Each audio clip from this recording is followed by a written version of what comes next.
Ito ang GMA Regional TV News. May init na balita sa Luzon, hatid ng GMA Regional TV.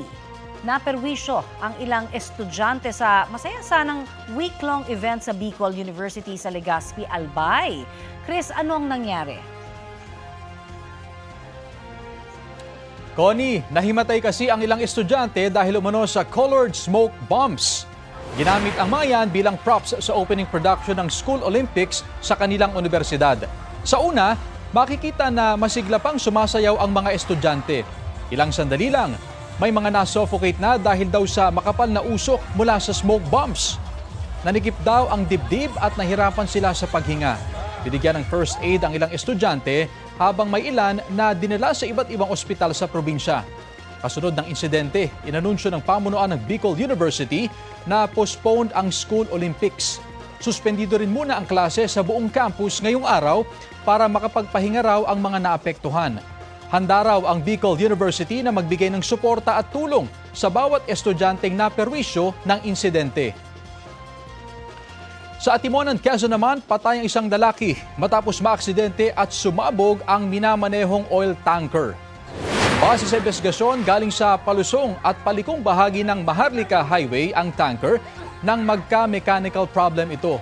Nawalan daw ng kontrol ang driver kaya sumadsad ang oil tanker sa putik hanggang bumangga sa isang trailer truck. Tumagilid at dumausdos din ito at nahagip ang dalawang tricycle. Ayon sa pulisya, nagliyab at sumabog ang tanker dahil sa pagkaskas nito sa semento. Damay rin sa sunog ang ilang pang sasakyan, tindahan at mga kawad ng kuryente. 5 ang nagtamo ng matinding lapnos sa katawan, kabilang na ang 3 menor de edad na estudyante. Ito ang GMA Regional TV News. Mainit na balita mula sa Visayas at Mindanao, hatid ng GMA Regional TV. 10 sasakyan na nagkarambola sa Nabas, Aklan. Sara, paano nagsimula itong karambola? Rafi, isang 10-wheeler na nawalan umano ng preno ang dahilan ng karambola. Sa nahulikam na insidente sa kalsada ng Barangay Libertad, kita ang pagbangga ng truck sa nasa unahang van. Sa lakas ng impact, tumagilid ang van, gayon din ang truck. Tumama ang mga ito sa ilan pang sasakyan. Batay sa investigasyon, nadamay sa insidente ang isang motorsiklo at 2 sasakyan na nahulog sa bangin. Patuloy pa ang investigasyon ukol sa kabuong bilang ng mga sugatan at halaga ng pinsala. Sumiklab ang sunog sa isang paaralan sa Daan Bantayan, Cebu. 3 silid-aralan sa Daan Bantayan Central School ang tinupok ng nagngangalit na apoy madaling araw nitong linggo. Git ng isang school official, naka-unplug ang lahat ng appliances sa nasabing paaralan. Kabilang ang gusali sa mga nakitaan ng bitak kasunod ng magnitude 6.9 na lindol doon noong September 30. Inaalam pa ang sanhi ng apoy.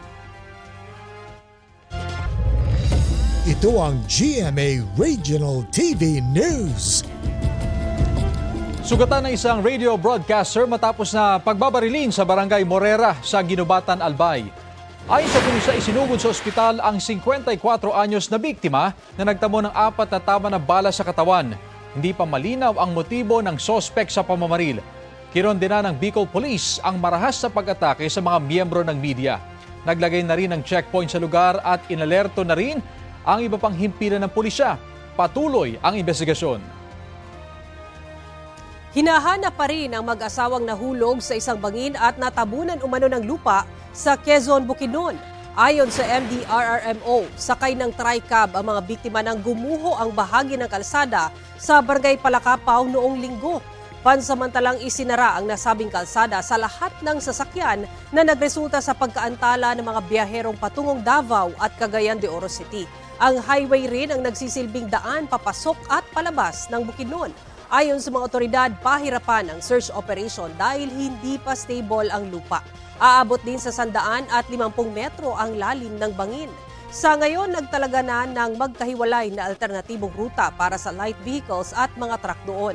Patuloy ang damage assessment ng Department of Public Works and Highways Region 10.